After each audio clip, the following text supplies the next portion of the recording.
Everyone, welcome to channel learn with ease. आज हम solve करेंगे सीबीएसई 2019 के क्वेश्चन पेपर में शेयर कैपिटल से रिलेटेड एक क्वेश्चन पूछा गया। इसे आप कैसे सॉल्व करोगे, प्रेजेंट करोगे, सब कुछ समझना चाहते हो तो मेरे साथ एंड तक बने रहना। बहुत ही अच्छा और इम्पोर्टेंट क्वेश्चन है। ऑनलाइन क्लासेस के लिए आप मुझे स्क्रीन पर दिए गए नंबर पर व्हाट्सएप कर सकते हो अपना नाम और क्लास।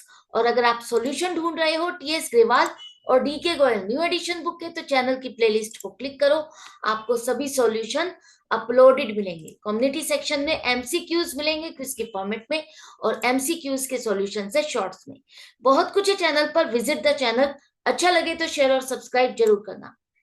आपने पूरे चैप्टर्स को समझ लिया, सभी क्वेश्चन सॉल्व कर चुके हो, बुक के कॉन्सेप्ट भी आपको लगता है बहुत अच्छे से आते हैं, मेरे स्ट्रांग है, तो why don't you solve the previous year questions, ताकि आपका कॉन्फिडेंस बिल्ड हो, आपको समझ में आए कि हाँ मैं ये क्वेश्चन सॉल्व कर पा रहा हूं। जिस तरह से क्वेश्चन पूछा गया प्रीवियस ईयर के क्वेश्चंस में, क्वेश्चन पेपर में, उस क्वेश्चन को क्या मैं इजीली सॉल्व कर पा रहा हूँ?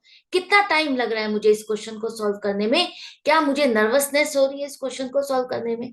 इन सभी सवालों के जवाब चाहते हो और इन सभी चीजों को खत्म करना चाहते हो, तो मेरे साथ इन क्वेश्चंस को सॉल्व करो। This is the better time to solve the previous year questions. तो एक एक करके अगर आप सॉल्व करते जाओगे मेरे साथ, तो आपको पता भी नहीं चलेगा कि कब आपने कितने सारे क्वेश्चन सॉल्व कर लिए और कितना अच्छे से आपका रिवीजन भी हो गया। तो क्वेश्चन में कहा है कि डीएफ लिमिटेड एक कंपनी है जिसने 50,000 शेयर्स इशू किए। 10 रुपीज फेस वैल्यू का एक शेयर है, 2 रुपीज प्रीमियम के साथ इशू किया, जिसकी डिमांड कंपनी एप्लीकेशन पर 3 रुपीज, अलॉटमेंट पर 3 रुपीज, फर्स्ट कॉल पर 3 रुपीज की डिमांड कर रही है। तो फाइनल कॉल पर कितना पैसा डिमांड किया जाएगा, किस तरह से निकालोगे? आपका एक शेयर है 12 रुपीज का, कंपनी फर्स्ट कॉल तक 9 रुपीज डिमांड कर चुकी है, तो बाकी कितने बचे? 3 रुपीज बचे। तो 3 रुपीज फाइनल कॉल पर डिमांड किए जाएंगे। अब बात आती है कि 3 रुपीज पूरे के पूरे फेस वैल्यू है या प्रीमियम है। कंपनी कह रही है 2 रुपए मैं प्रीमियम डिमांड कर रही हूँ, प्रीमियम पर इशू कर रही हूँ, और 2 रुपए प्रीमियम कंपनी एप्लीकेशन और अलॉटमेंट पर डिमांड कर चुके हैं। तो बाकी का जो पैसा फाइनल कॉल पर डिमांड किया जा रहा है वो टोटली फेस वैल्यू है, प्रीमियम का नहीं है। कंपनी को 50,000 की जगह 70,000 एप्लीकेशन रिसीव हुई, ओवर सब्सक्राइब हुआ है। ओवर सब्सक्राइब के केस में कंपनी अलॉटमेंट कैसे करेगी? कंपनी तो उतने ही शेयर्स अलॉट कर सकती है जितने शेयर्स उसने इशू किए हैं। बाकी 20,000 जो एक्स्ट्रा एप्लीकेशन है उसका क्या किया जाएगा? कंपनी कह रही है कि मैं 5,000 शेयर्स की एप्लीकेशन को तो फुल अलॉटमेंट करूंगी, 50,000 शेयर्स की एप्लीकेशन को 90% अलॉटमेंट करूंगी, और बाकी जो बची एप्लीकेशन उनको रिजेक्ट किया जाएगा। कंपनी को 1,20,000 अलॉटमेंट पर पैसा मिला और कह रही है कि कुछ शेयर होल्डर्स हैं जिसे हमने पूरे शेयर्स अलॉट किए थे, उन्होंने पैसा अलॉटमेंट का नहीं दिया। फर्स्ट कॉल पर भी हमें 1,20,000 शेयर्स, 1,20,000 रुपीज मिले हैं। डायरेक्टर्स ने डिसाइड किया है कि जिन्होंने अलॉटमेंट और कॉल का पैसा नहीं दिया उनके शेयर्स को फोरफिट किया जाए और उसमें से आधे शेयर्स को री इशू किया जाए 8 रुपीज के हिसाब से। फाइनल कॉल कंपनी डिमांड नहीं कर रही है। जर्नल एंट्रीज क्या होगी यही आपको बतानी है। तो पहली एंट्री हमारी जो होगी वो होगी जितने शेयर्स की एप्लीकेशन आपको रिसीव हुई उतने से 70,000 शेयर्स के लिए लोगों ने खरीदने के लिए आपके पास एप्लीकेशन जमा की, बैंक पे पैसा जमा किया, तो बैंक अकाउंट डेबिट होगा 70,000 multiplied by 3, 2,10,000 to equity share application account 2,10,000। Application का पैसा आपको रिसीव हो गया। ये फाइनली अब आपको ट्रांसफर करना है कहाँ? रिलेटेड अकाउंट्स में, शेयर कैपिटल में और सिक्योरिटीज प्रीमियम, क्योंकि प्रीमियम भी आपने रिसीव किया, और जो एक्स्ट्रा पैसा है उसकी ट्रीटमेंट क्या होगी। इसको अच्छे से समझने के लिए यहाँ पर एक वर्किंग नोट देखो, ये आपको बनाना नहीं है, सिर्फ आपकी समझ के लिए मैं आपको बता रही हूँ कि कंपनी कह रही है 5,000 शेयर्स जिन्होंने भी अप्लाई किया उनको हम फुल अलॉटमेंट कर रहे हैं। तो अगर आपने फुल अलॉटमेंट करी, जितना अप्लाई किया, जितने के लिए पेमेंट की उतनी की आपने अलॉटमेंट कर दी, तो उनका कोई एक्स्ट्रा पैसा नहीं है। एक्स्ट्रा पैसा नहीं है तो ना ही हमने अलॉटमेंट में एडजस्ट किया, ना ही रिफंड बनता है। नेक्स्ट कैटेगरी अगर हम कहें, उन्होंने 50,000 शेयर्स के लिए अप्लाई किया और 50,000 का 90% हमने अलॉट किया, मतलब 45,000 शेयर्स उनको अलॉट किए, तो बाकी 5,000 एप्लीकेशन का पैसा एक्स्ट्रा कंपनी के पास है, जो कि बनता है 15,000। कंपनी ये पैसा रिफंड नहीं कर रही, ये एक तरह से प्रोरेटा अलॉटमेंट हो रही है। क्या हो रही है? Pro rata allotment. कंपनी 50,000 पर 45,000 शेयर्स की अलॉटमेंट कर रही है। इसका मतलब ये प्रोरेटा बेस पर अलॉटमेंट है, इनका एक्स्ट्रा पैसा अलॉटमेंट में आगे एडजस्ट किया जाएगा। कितना? 15,000। रिफंड कुछ भी नहीं कर रही है। बाकी एप्लीकेशन को कहा है कि हम रिजेक्ट करें, तो बाकी एप्लीकेशन कितनी बची? टोटल 70,000 मिली। 70,000 में से हमने 55,000 के बारे में समझ लिया है, बाकी 15,000 एप्लीकेशन जो बच गई उनको अलॉटमेंट नहीं की जा रही, उनकी एप्लीकेशन रिजेक्ट हो रही है। तो जो भी पैसा इनका है 45,000, वो उनको रिफंड किया जाएगा। अच्छे से समझ में आ गया कि 3 कैटेगरी होगी। एक हो गई है फुल अलॉटमेंट, दूसरी प्रोरेटा अलॉटमेंट, और तीसरी है रिजेक्शन की। इन तीनों की आप एंट्री का पैसा ट्रांसफर करना है कहां पर? रिलेटेड अकाउंट्स में। तो इस अकाउंट को तो डेबिट कर दो। शेयर कैपिटल में हम कितना पैसा डालेंगे? फेस वैल्यू का। जितने शेयर्स कंपनी अलॉट कर रही है 50,000, उसका फेस वैल्यू का पैसा बनता है 1 लाख रुपीस। एक इंस्टॉलमेंट जो आपको मिल चुकी है वो हम शेयर कैपिटल में ट्रांसफर कर रहे हैं। प्रीमियम का पैसा 1 रुपी सिक्योरिटीज प्रीमियम अकाउंट में आप क्रेडिट करोगे 50,000, और जो पैसा प्रोरेटा बेस पर आपको मिला है 5,000 एप्लीकेशन का, वो आप अलॉटमेंट में एडजस्ट करने वाले हो। तो to equity share allotment account 15,000 कि एक तरह से हमें ये पैसा एज अ एडवांस रिसीव हुआ। 15,000 अलॉटमेंट अकाउंट में क्रेडिट किया, और 15,000 एप्लीकेशन का पैसा आपने रिजेक्ट कर दिया, वो रिफंड करोगे 45,000 टू बैंक अकाउंट। तो 2,10,000 का एलोकेशन आपने कर दिया, रिलेटेड अकाउंट में पैसा ट्रांसफर हो गया। इसके बाद अलॉटमेंट की ड्यू की एंट्री बनेगी कि अलॉटमेंट पर आप कंपनी को कितना पैसा डिमांड करना है। कंपनी के पास पूरी लिस्ट है किसको पैसा, किसको कितने शेयर्स अलॉट करने हैं। तो कंपनी ड्यू की एंट्री बनाएगी ताकि वो ये देख सके कि अलॉटमेंट पर अब मुझे पैसा लेना कितना है, ताकि वो ट्रैक रख सके। तो allotment account, equity share allotment account आप डेबिट करोगे 3 रुपीज के हिसाब से 1,50,000 मिलने चाहिए। मिला कितना या नहीं मिला वो तो बैंक में जब पैसा आएगा तब आपको क्लियर होगा, लेकिन पहले ही कंपनी शेयर कैपिटल में इस पैसे को ट्रांसफर कर देगी फेस वैल्यू से 1 लाख, और प्रीमियम का पैसा 50,000। अलॉटमेंट की ड्यू की एंट्री आपने बना ली है। बैंक में पैसा कितना आया? कंपनी कह रही है मुझे सिर्फ 1,20,000 रुपए मिले हैं। मिलने थे हमें 1,50,000, हमें 15,000 एडवांस मिल चुका है। इसको एडजस्ट करने के बाद 1,35,000 आने चाहिए थे, लेकिन मिले हमें कितने हैं? 1,20,000। 15,000 रुपए नहीं मिले। 15,000 रुपए कंपनी कह रही है ये उन शेयर होल्डर्स ने नहीं दिए जिनको हमने फुल अलॉटमेंट की थी। तो 15,000 अगर हम देखें 3 रुपीज के हिसाब से 5,000 शेयर है जिस पर हमको पैसा नहीं मिला, और ये टोटली वो शेयर होल्डर है जिनको फुल अलॉटमेंट की गई थी। इनका तो कोई एडवांस था ही नहीं, तो इनसे पूरी पेमेंट मिलनी थी, इन्होंने पेमेंट नहीं की। आई होप आपको समझ में आ गया। ये कैटेगरी 1 वाले शेयर होल्डर हैं, इनसे पैसा आपको रिसीव नहीं हुआ। तो एंट्री क्या बनेगी? Bank account debit 1,20,000 to equity share allotment account 1,20,000।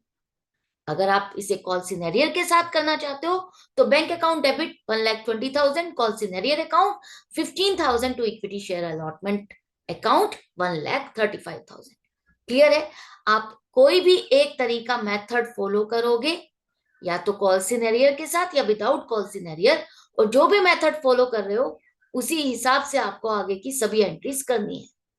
जरूर आपको ये दोनों तरह से एंट्री करके नहीं दिखानी है, एक ही तरह से करके दिखानी है। जो भी मेथड आप फॉलो करना चाहते हो उस हिसाब से। अलॉटमेंट के बाद कंपनी क्या करेगी? फर्स्ट कॉल की डिमांड करेगी। ड्यू की एंट्री बनानी है आपको, तो equity share first call account 50,000 multiplied by 3, 1,50,000 to equity share capital account 1,50,000। पूरा का पूरा फेस वैल्यू है, प्रीमियम नहीं है। प्रीमियम अलॉटमेंट तक कंपनी डिमांड कर चुकी है। अब कंपनी को फर्स्ट कॉल पे कितना पैसा मिला? कंपनी कह रही है फर्स्ट कॉल पे मुझे 1,20,000 रुपीज मिले। मिलना था हमें 1,50,000, मिला कितना है? 1,20,000। तो 30,000 रुपीज हमें नहीं मिले। 30,000 अगर हम देखें कितने शेयर्स पर नहीं मिले, तो वो बनते हैं 10,000 शेयर्स। 10,000 शेयर्स पर आपको पैसा नहीं मिला।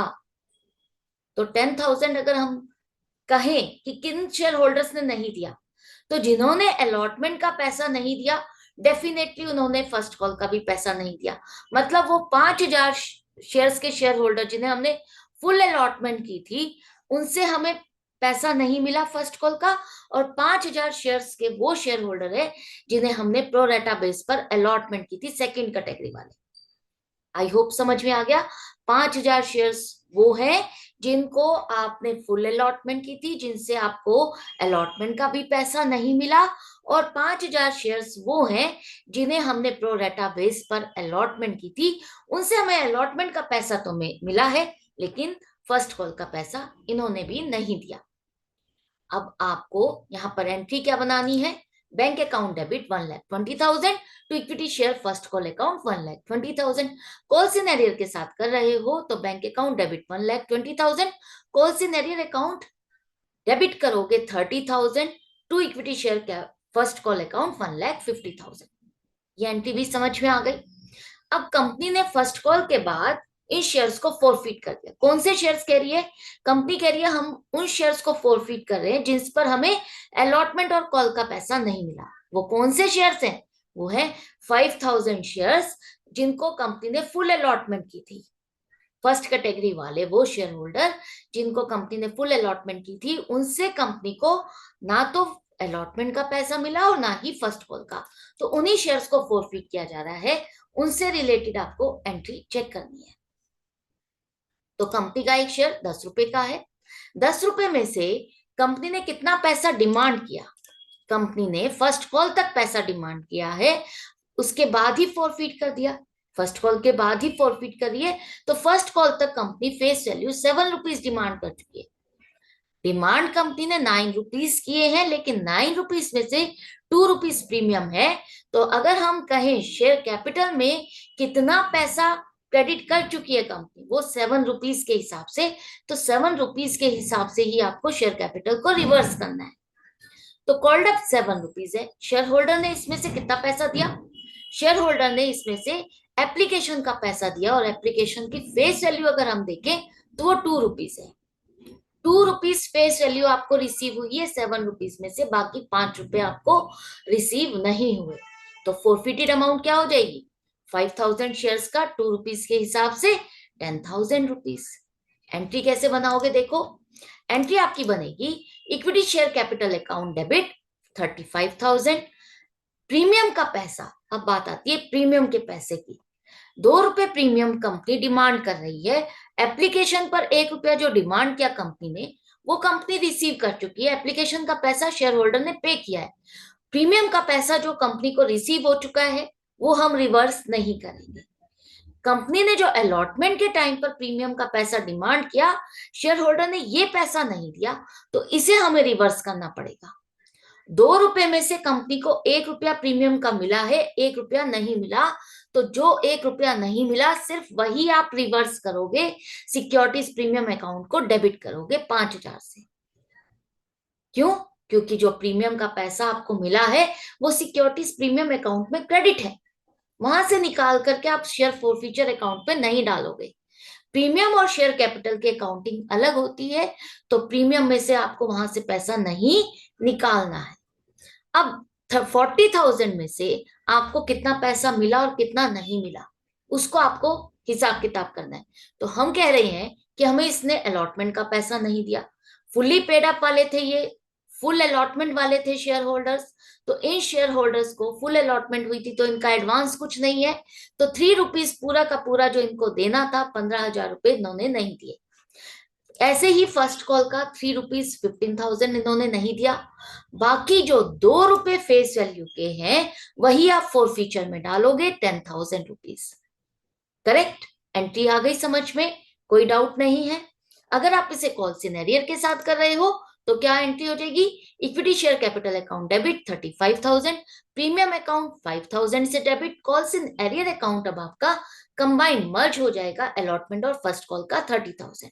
शेयर फॉरफिचर अकाउंट 10,000 से ही क्रेडिट होगा। क्लियर हो गई? इसके बाद फोरफिट करने के बाद कंपनी ने इन शेयर्स को री इश्यू किया। कितने शेयर्स को? हाफ शेयर्स को री इशू किया है, मतलब 5000 में से 2500 शेयर्स को कंपनी ने री इशू किया। तो 2500 शेयर्स को 8 रुपीज में री इशू किया। जिसको भी ये शेयर खरीदना था उसने 8 रुपए दिए और शेयर खरीदा। कंपनी ने फुल्ली पेड अप दिया है, मतलब 10 रुपए का सामान 8 रुपए में बेचा है। अगर 10 रुपए का सामान 8 रुपए में बेचेगी कंपनी तो 2 रुपए का नुकसान होगा। 2 रुपए का जो नुकसान हुआ है कंपनी को, वो कंपनी ने कहां से एडजस्ट किया? पहले वाले शेयर होल्डर के पैसे से, जो कि कंपनी ने फोरफिटेड शेयर अकाउंट में डाला था। तो वहां से कंपनी उतना नुकसान जितना हुआ उतना पैसा निकालेगी, डेबिट कर देगी। तो बैंक अकाउंट डेबिट करो 20,000, फोरफिटेड शेयर अकाउंट को आप डेबिट करोगे 5,000 से, और शेयर कैपिटल आपकी क्रेडिट होगी कितने से? 10 रुपीज के हिसाब से 5,000, 25,000। ओ 2500 आएगा यहाँ पर, बाय मिस्टेक मैंने यहाँ पर 5000 लिख दिया, तो आप करेक्ट कर लेना। 2500 मल्टीप्लाइड बाय 10, 25,000 आएगा।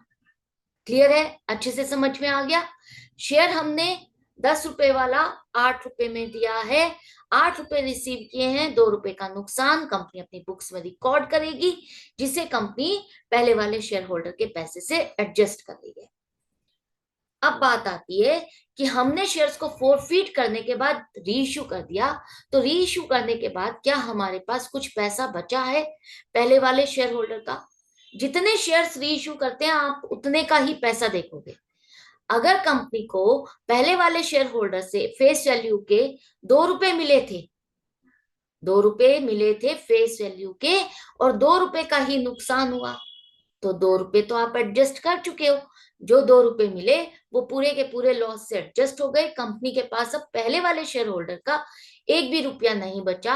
अगर हम 2500 शेयर्स की बात करें तो 2500 शेयर्स में कंपनी के पास कोई भी गेन नहीं है, टोटली लॉस से एडजस्ट हो चुका, तो कुछ भी कैपिटल रिजर्व में ट्रांसफर नहीं होगा। आप कहोगे नहीं कि फॉरफीचर अकाउंट में तो हमने 10,000 ट्रांसफर किए, 10,000 में से 5,000 ही तो हमने लॉस एडजस्ट किया। बिल्कुल सही बात है, लेकिन रीइश्यू कितने किए? आधे शेयर्स किए। तो आधे शेयर्स का ही तो आप लॉस या गेन फाइंड करोगे। सारे शेयर्स रीइश्यू नहीं किए तो फोरफिटेड शेयर अकाउंट में अभी भी बैलेंस स्टैंड करेगा 5,000 का, जो कि ये शो कर रहा है कि कंपनी ने शेयर्स जो रीइश्यू किए हैं वो 2500 किए हैं। अभी 2500 शेयर्स अभी फोरफिटेड बाकी हैं, और ये बैलेंस पहले वाले शेयर होल्डर के पैसे का है। आई होप आपको अब अच्छे से सारा समझ में आ गया। अगर हम बात करें कंपनी के 50,000 शेयर्स थे, तो 50,000 में से 5,000 कंपनी ने फोरफिट किए। फोरफिट करने के बाद 2500 शेयर्स ही तो रीइश्यू किए। तो कंपनी के पास इस वक्त कितने शेयर्स हैं? 47,500। 2500 शेयर्स तो अभी भी कैंसिल्ड हैं। अब सारी कहानी समझ में आ गई है, अच्छे से ये क्वेश्चन क्लियर हो गया है। तो इसी तरह से प्रैक्टिस करते रहो, समझते रहो, रिवीजन चालू रखो। मिलते हैं नेक्स्ट वीडियो में नेक्स्ट क्वेश्चन के साथ। अगर आपको मेरी वीडियोस हेल्पफुल लगती है तो लाइक का बटन प्रेस करना मत भूलना, और आपके जो फ्रेंड्स हैं जिन्हें आप बहुत बहुत बहुत लाइक करते हो और उनकी रियल टर्म्स में हेल्प करना चाहते हो, तो शेयर उनके साथ जरूर करना। Goodbye and take care.